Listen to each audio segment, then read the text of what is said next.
Yo, what is good, YouTube? Welcome back to another JC2K video. In today's video, we are going to be talking about the market crash that is almost certainly coming tomorrow in NBA 2K25 MyTEAM because of the new ironclad cards that have already been leaked to be coming in tomorrow's drop, which do include Pink Diamond Scottie Pippen, Pink Diamond Michael Jordan, Pink Diamond Gary Payton, Diamond Chet Holmgren, Diamond Chris Paul, Diamond Dwight Howard. A pretty nasty drop coming tomorrow in NBA 2K25 MyTEAM that I do think is going to bring about at least a little bit of a market crash. But I am also going to talk about in this video why market crashes are not quite as dramatic right now as they probably will be later in the year because of some certain things that are going on right now in the market in MyTEAM and some stuff. So before we hop into it, if you haven't already, make sure you hit the subscribe button. Help me push towards the 30,000 subscriber mark on the channel. I upload every single day, tons of consistent daily MyTEAM content. Would really appreciate it if y'all do subscribe. And without further ado, let's hop right into it. So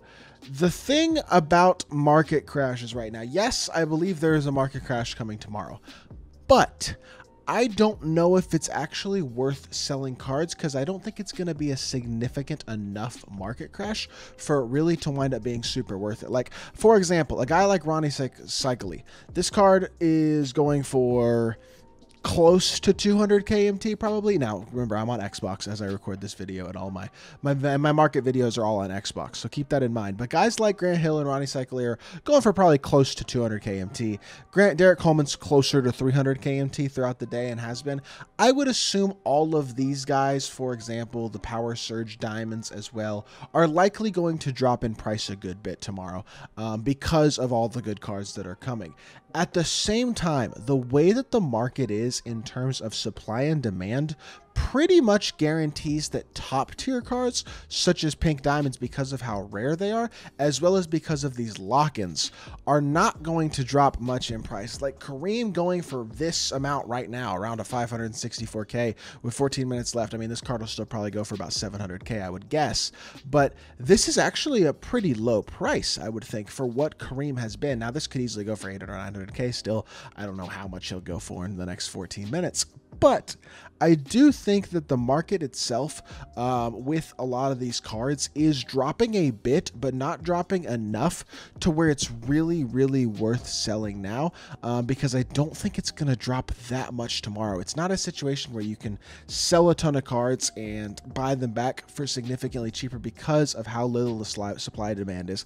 These 95 overall hidden gem lock-ins that I think are really screwing with things, and then also the exchange. The exchange is messing with the diamond prices a lot because of all these diamond hidden gems exchanges, such as, for example, this any diamond hidden gems exchange, which is just 5 diamonds for a diamond hidden gem. Now, people are wanting these diamond hidden gems, which leads to diamond prices being exorbitantly high. I mean, I don't think diamonds should be 70-ish thousand MT, but right now that's the price point that you're getting these diamonds at, and I just think that's, number one, a little bit excessive in terms of how much it costs for a diamond, but I think it also guarantees that the price on a lot of these cards is going to remain high. So my opinion is cards at the positions that are majorly dropping tomorrow, for example, Gary Payton, he's a point guard. Is a guy like Russ worth selling?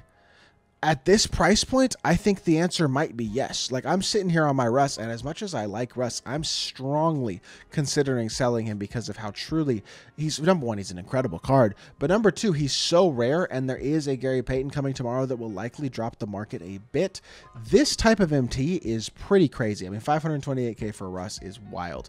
He will not, I don't think, maintain that level of price, although I say that, and maybe he will, because cards have been maintaining their prices. Now, we're already seeing with a guy like Wilt, because we're getting Dwight tomorrow, we're getting Chet tomorrow, there may even be other bigs in tomorrow's drop as well, but a guy like Wilt is already starting to drop in price, I think, a little bit because there are good alternative options.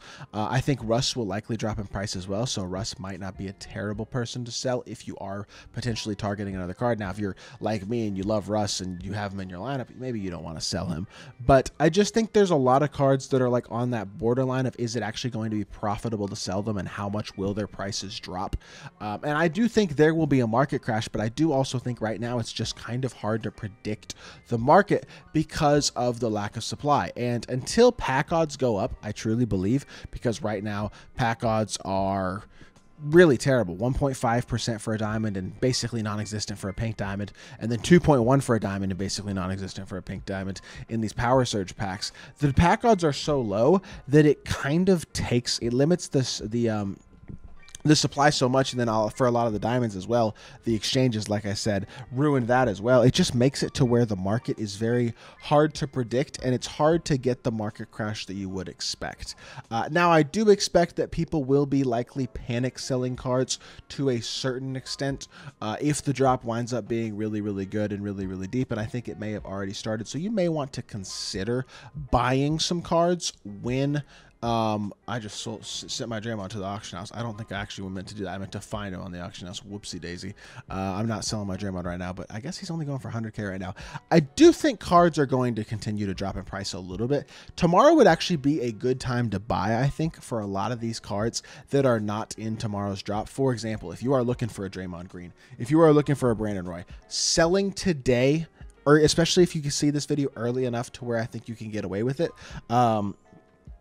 and then buying them back tomorrow could be a good opportunity to make a little bit of profit, even if it is only 15, 20K MT, because if there are a lot of good cards, prices will drop tomorrow, especially if there are good budget cards. And that's the other thing that has been basically confirmed about tomorrow's drop, is that there are more cards coming than just what was leaked. So I would assume we see another big drop, just like Power Surge, which means we're going to see some amethysts, see some rubies, and hopefully that means we're going to see at least 1 or 2 good budget cards, which again could also drop the prices of cards at those positions at least a bit. So if you have guys who are over 100K MT, for example, a Draymond, a Brandon Roy, like I have Rony over here, Grant Hill, Derek Coleman, if you can sell those guys now and then buy them back, especially these power surge players, like I think Draymond might be a good guy to potentially consider selling. Brandon Roy might not be a bad guy to consider selling, just because I think there's a good chance these guys' prices are going to drop tomorrow, especially shooting guards, just because we're getting MJ and Scottie Pippen in tomorrow's drop. Like Brandon Roy feels like a very, very nice sell now and buy back later once his price drops a little bit more. Even Anthony Parker's all the way down into the mid 70s now. I would not be shocked to see if this card does go up in value. If you check and he's going for somewhere in the 80s, I don't think selling him for the 80s, or even if you can get him in the 90s to sell, is not a bad idea, because I do think there's a good potential that this card drops a bit. Now, he's not exactly in that same boat, because again, the price of diamonds is there's kind of a price floor right now because of those exchanges, so he doesn't make quite as much sense to sell. But I just think there is potential opportunity to make a little bit of MT, but it is also hard to predict the market right now because of the way things are going. Like, for example, Raja Bell, he's going for a bid right now. I would not be shocked to see him become a buyout. Not a bad card whatsoever. I'm not saying he is, but I just think with Pippen and MJ dropping, good chance he becomes a buyout. And I also think these hidden gem exchanges aren't going to be 400K MT forever. Like, eventually prices are going to start to drop a little bit. Eventually pack odds will probably get a little bit better, although that obviously has not happened yet. So I'm just fascinated to see how the market continues to work. And I'm not going to sit here and tell y'all for sure that this is going to happen, because we don't know what the market's going to look like. So I'm not going to sit here and say this is going to happen or this is going to happen. But I do think we're going to see a slight drop in the market tomorrow. So selling right now and buying some cards back tomorrow might not be a terrible idea to make a little bit of MT profit. And I definitely think you might be able to find yourself some nice little value buys tomorrow on the auction house as well. So be on the lookout for that as well, in cards that you feel like you might be able to get at a good price. So with that being said, that's going to do it for this video. Hope y'all did enjoy. If you did, make sure you hit that like button, leave a comment, and subscribe. I'll be back with more 2K content very, very soon, and I appreciate y'all. Peace.